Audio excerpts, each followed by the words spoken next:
बेटा यहाँ पे फंक्शन दिया है sine inverse of sec 3 alpha, जिसमें अल्फा tan इनवर्स एक्स है, plus cos inverse cosec of 3 beta, beta cot inverse x है, और हमको डोमेन फाइंड करना है।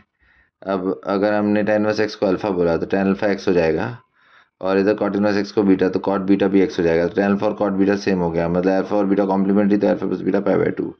3 से मल्टीप्लाई कर दिया, 3 alpha plus 3 beta 3 pi by 2, तो 3 बीटा इस तरफ चला गया, तो sake of 3 alpha sake of 3 by 2 minus 3 beta, तो माइनस कोसेक 3 बीटा होगा, अलाइड एंगल यूज करके। थर्ड क्वाड्रेंट में जा रहा है तो थर्ड में सेक नेगेटिव होता है। अब सेक 3 अल्फा साइन इनवर्स का है, तो साइन इनवर्स के जो इनपुट होता है उसके अंदर वो -1 से 1 में होना चाहिए, मतलब सेक 3 अल्फा -1 से 1 में होना चाहिए, लेकिन सेक का रेंज -3 से -1 1 से इन्फिनिटी होता है। इसका मतलब सेक 3 अल्फा की वैल्यू 1 या -1 ही हो सकती है। सिमिलरली इधर कॉस इनवर्स के अंदर कोसेक 3 बीटा है, तो कोसेक 3 बीटा -1 से 1 में होना चाहिए, बट इसका रेंज होता है -3 से -1 यूनियन 1 से इन्फिनिटी, तो फिर वही इसका और इसका कॉमन लिया तो 1 और -1 ही हो सकता है। अब अगर हम सेक 3 अल्फा को 1 लेते हैं तो कोसेक 3 बीटा -1 होगा, तो उसके हिसाब से देखो इसका जो ये दिया हुआ है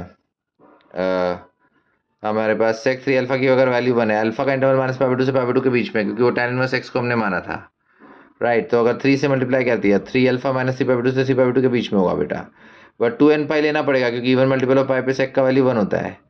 तो 2n पाई फॉर्म का सिर्फ एक ही वैल्यू इसके बीच में आ रहा है, वो है 0, क्योंकि 2 पाई 4 पाई या -2 पाई तो इस इंटरवल के बाहर जाएगा, तो 0। 3 alpha equal 0, alpha equal 0, tan inverse x 0, मतलब एक्स इक्वल 0 सेटिस्फाई कर रहा है।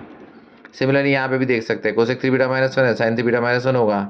अब 0 से पाई के बीच में देखना है, तो क्योंकि बीटा कॉट इनवर्स एक्स है, तो 3 बीटा 0 से 3 पाई के बीच में होगा, और साइन की वैल्यू -1 कब होती है, 4n -1 π/2 इस फॉर्म में, तो उसके कॉरेस्पॉन्डिंग 3 π/2 7 π/2 ये सब वैल्यूज आ रही है, या फिर -5 π/2, तो इसमें से सिर्फ 3 π/2 ही है जो 0 से 3 पाई के बीच में आएगा, मतलब बीटा इक्वल टू π/2 सेटिस्फाई हो रहा है, यानी यहाँ भी एक्स की वैल्यू 0 हो गई।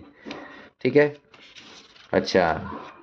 उसके बाद सेकंड केस ये बनता है कि सेक 3 अल्फा -1 लो, तो उस केस में फिर कोसेक 3 बीटा की वैल्यू 1 होगी, तो रेसिप्रोकल cos 3 अल्फा -1 cos की वैल्यू -1 कब होती है, और मल्टीपल ऑफ पाई पे 2n + 1 × पाई। अब पाई 3 पाई 5 पाई इस तरह की वैल्यूज, अल्फा -π/2 से π/2 के बीच में, तो 3 अल्फा -3 π/2 से 3 π/2 के बीच में होगा। तो इस इंटरवल में और मल्टीपल ऑफ पाई वाली वैल्यूज क्या क्या है, पाई और माइनस पाई। तो अल्फा क्या होगा, π/3 या -π/3, तो tan इनवर्स एक्स ही है, तो एक्स क्या होगा, दोनों पे tan ले लो, तो ये 60 ये -60 degree, tan 60 degree √3 minus tan 60 -√3। Similarly यहाँ भी देख सकते हैं, साइन की वैल्यू 1 है, तो 4n + 1 π/2 फॉर्म क्या नहीं चाहिए, 3 से डिवाइड करेंगे, 4n + 1 π/6, तो इसमें π/6 या 5 π/6 ही सेटिस्फाई कर रहा है, तो उसके कॉरस्पॉन्डिंग √3 या -√3, मतलब ओवरऑल जो डोमेन हुआ बेटा उसमें -√3 0 या √3 सेटिस्फाई करेगा। ओके।